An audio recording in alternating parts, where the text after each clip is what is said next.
The veneer of caring is so powerful.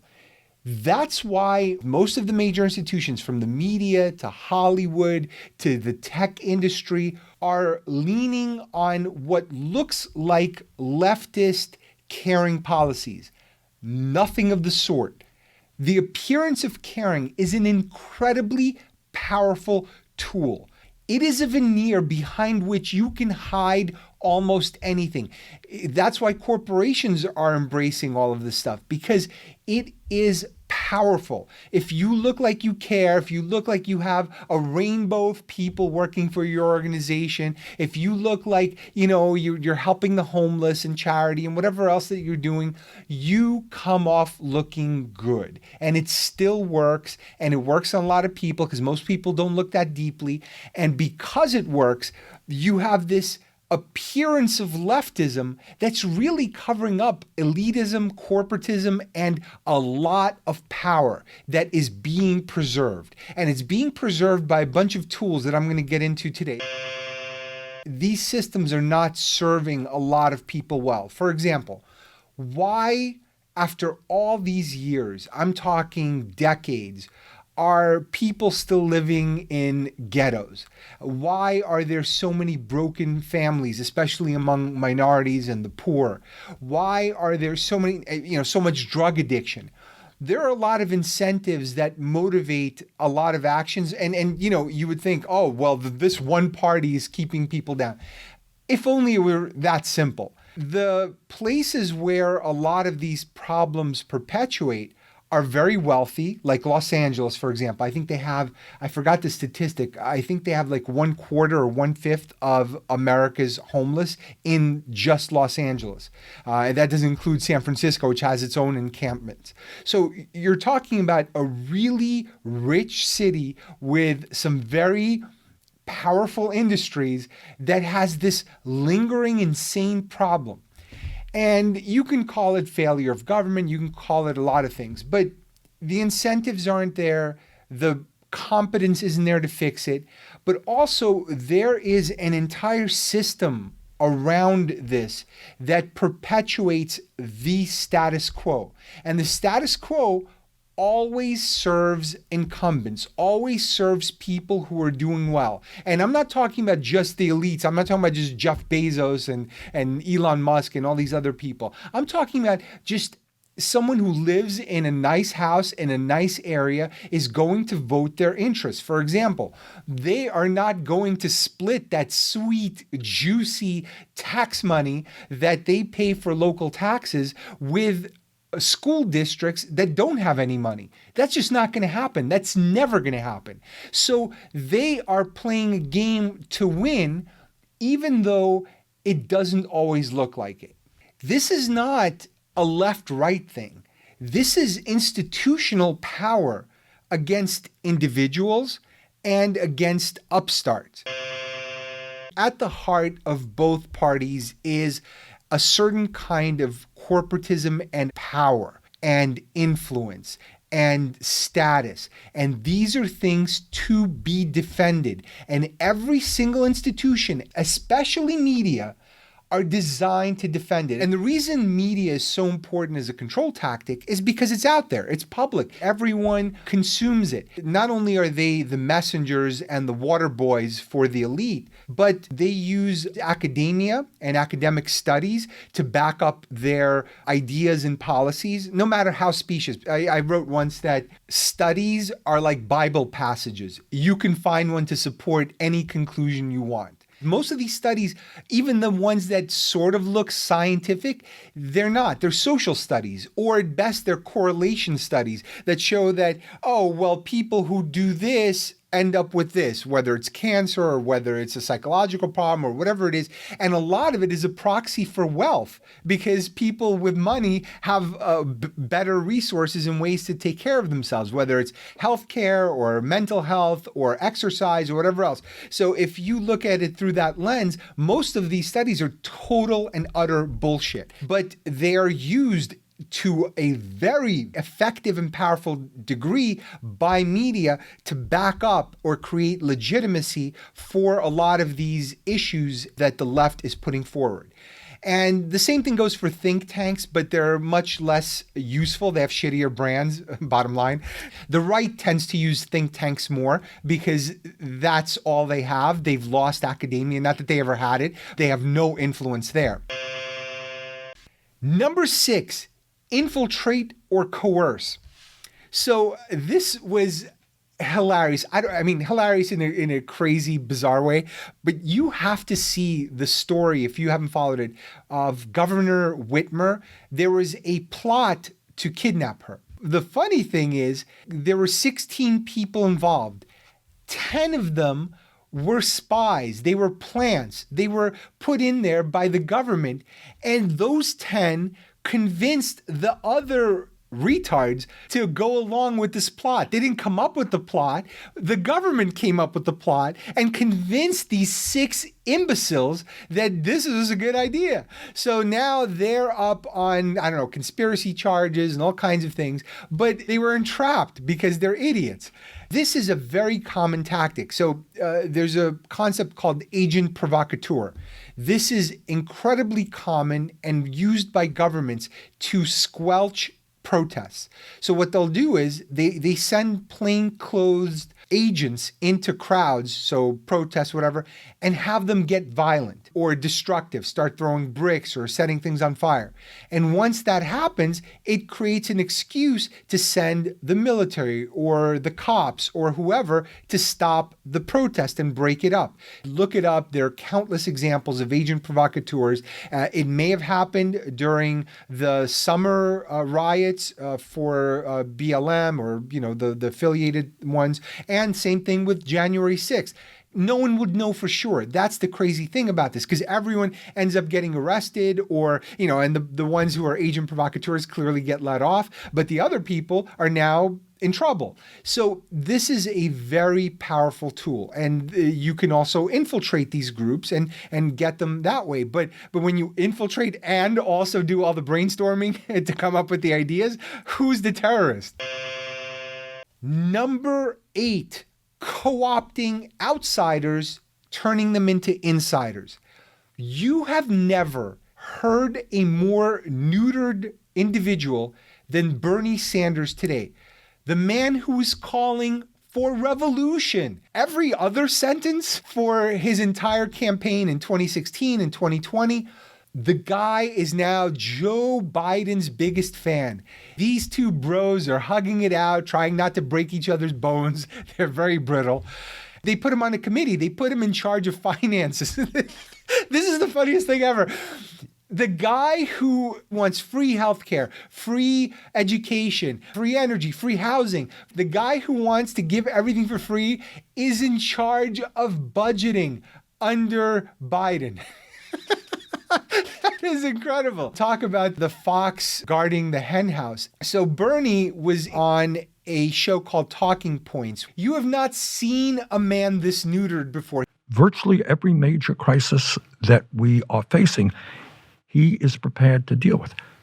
I have not seen a president in my lifetime who has done that. Don't think that he can snap his fingers, no matter what he may or may not believe, and make things happen. But there are executive actions that he could take on student debt and other things that he could do. We can agree. He could not say anything that he wanted to say because now he's an insider.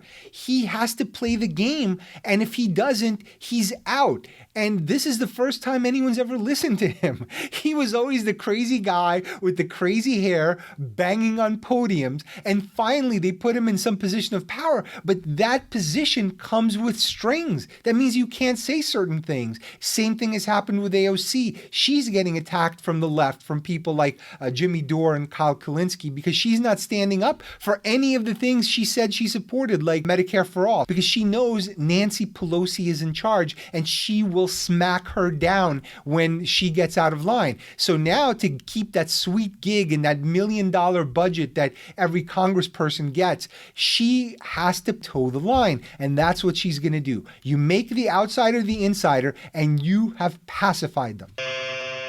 Number 10, algorithmically squelching people. This is silent but deadly, like the greatest fart on earth. They are able to, without telling you how the algorithms work, everyone from YouTube to Twitter to Facebook, they decide what gets seen and what gets buried. And sometimes they do it so subtly, you barely even notice. So I heard Jimmy Dore, who's a very left guy. He's a big Bernie guy.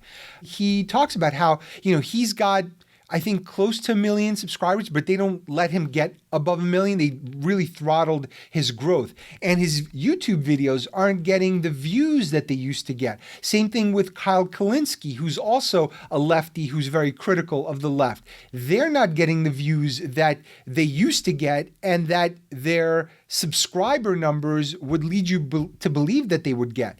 So they're basically being squelched and contained. And same thing with searches. I've noticed this. So I was looking to make fun of myself, like for one of these covers for my videos, and I was looking for a fat photo to put my face on. When I Googled it, Google showed me all fat acceptance results, how good it is to be obese and how, there's discrimination and we must understand. Not one photo of a fat guy that I actually needed. So, they are sculpting our reality. And these algorithms are the means by which they do it. And it's extremely powerful and it's extremely subversive because you can't really see it. It's unless you're tracking the stats, you will never know. Number 12, Bogeymen.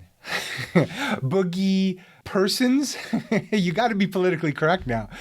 So QAnon, yeah, there are some kooks who believe in, God knows what that theory is, that there's child molesters and Trump was sent by God to fight off the Trump molesters, child molesters. Yeah, there's a few people online who are signed up to this nonsense, just like the flat earthers, just like the 9/11 people, just like the deep state people. There's a lot of people signed up for all kinds of theories. A lot for a room, not a lot for a country. These are fringes. These are tiny specks. Same thing with white supremacists.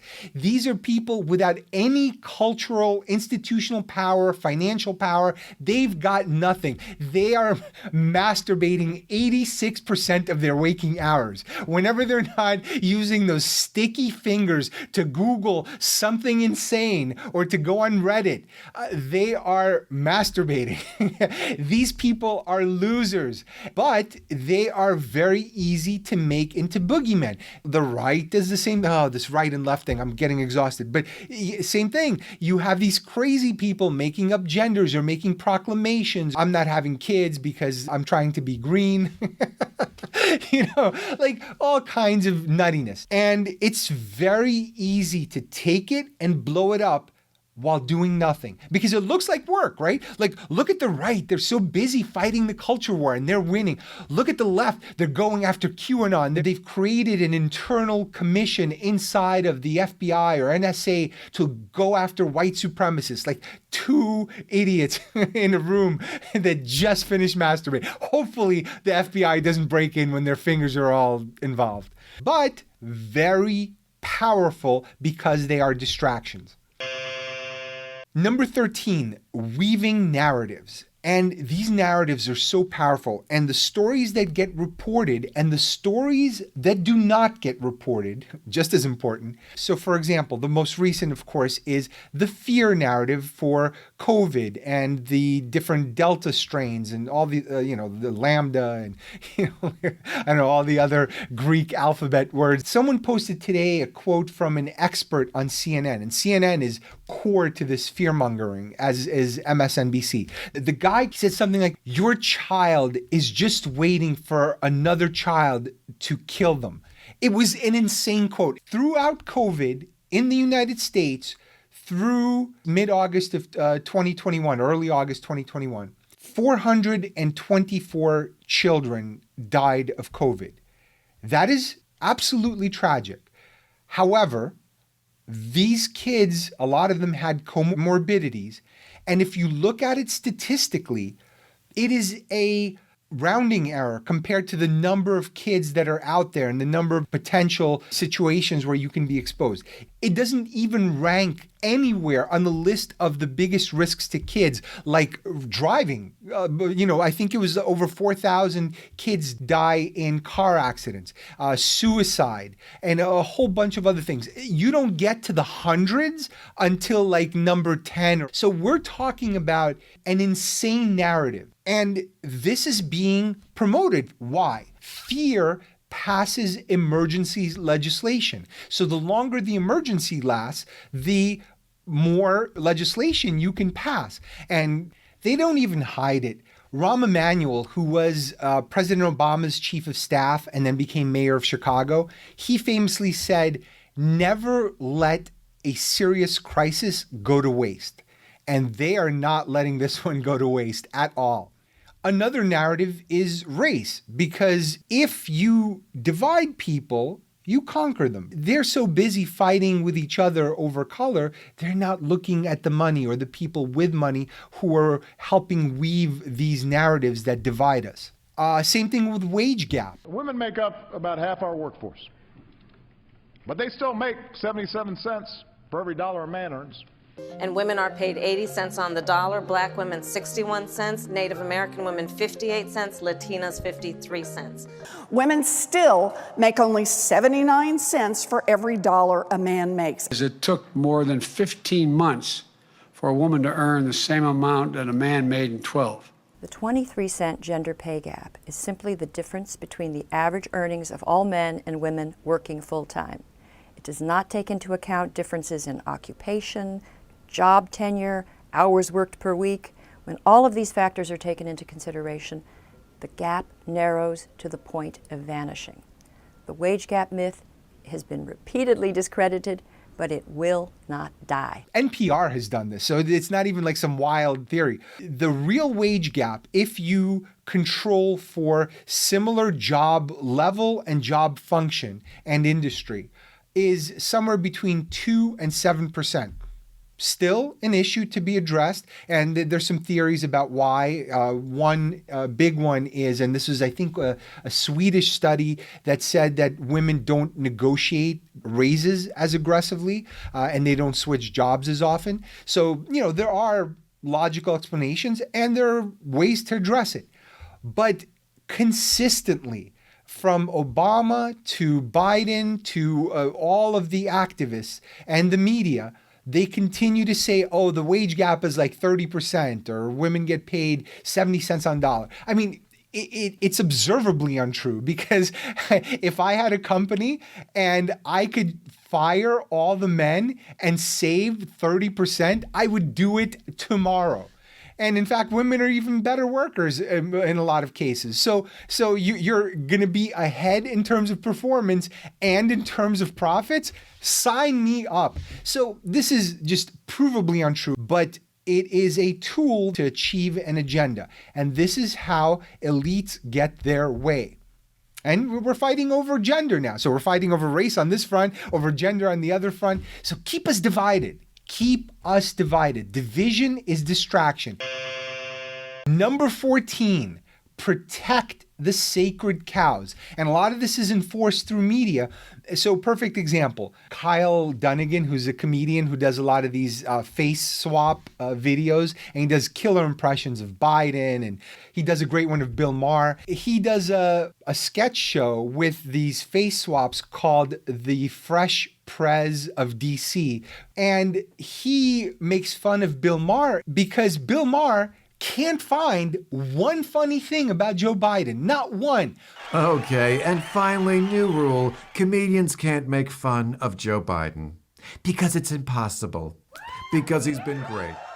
I know a bunch of fat people are disappointed. Because trying to make fun of Joe Biden is like praying to God. A complete waste of time. Okay, that's our show. I want to thank my guests, Benjamin Netanyahu and Pete Davidson. Who's this Joe Biden everyone keeps talking about? Even now, with Trump gone, tons of funny things about Trump. Not one about Joe Biden. Not when he's falling up the stairs. Not when he's saying crazy things. Nothing. because they protect their own. Same thing with Cuomo until they couldn't anymore. He was just touching too many ladies, kissing, touching. I don't know what he's up to. But that's another guy they protected. Even Patrisse Cullors, who the New York Post published that she bought these 4 houses and put photos of there. They didn't put the addresses, but the social networks and these other media companies banned those stories. You couldn't even put them out because they said it doxed her or released her information to the public, which it didn't. It didn't release her addresses or anything. They will protect their sacred cows until they can protect them no longer. So that's why you kind of need right-wing media to balance the left wing. And then when the right wing is in power, you need the left wing. But it's not even, hold everyone to the same standard. If you're going to scrutinize the hell out of Trump, you got to do the same thing with Biden. Black people are in charge. They have subtly already been in charge. The Black culture is the dominant culture. If you go to the white suburbs, what are white kids doing? They're rapping. They're listening to Kanye. They're listening to Drake. When you go to Baltimore, into the inner city, are they singing Robert Goulet? To reach the unreachable.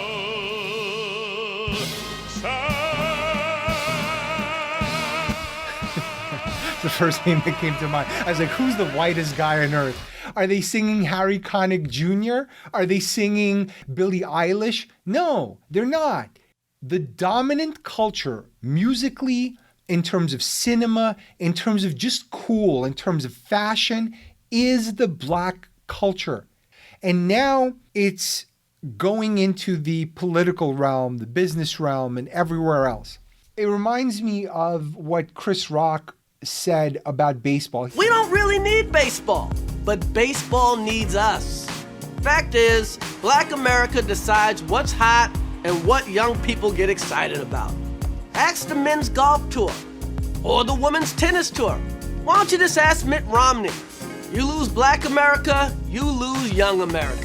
And make no mistake, baseball is losing.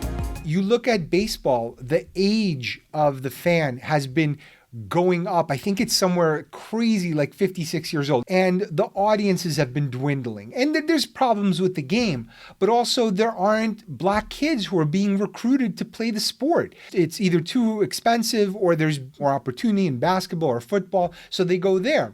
And the Black culture drives American culture. And there are so many smart Black leaders that are surfacing. Glenn Loury, John McWhorter, Chloe Valdery, Thomas Chatterton Williams, some of whom I've talked to on this podcast. And they are now charged with saving the country.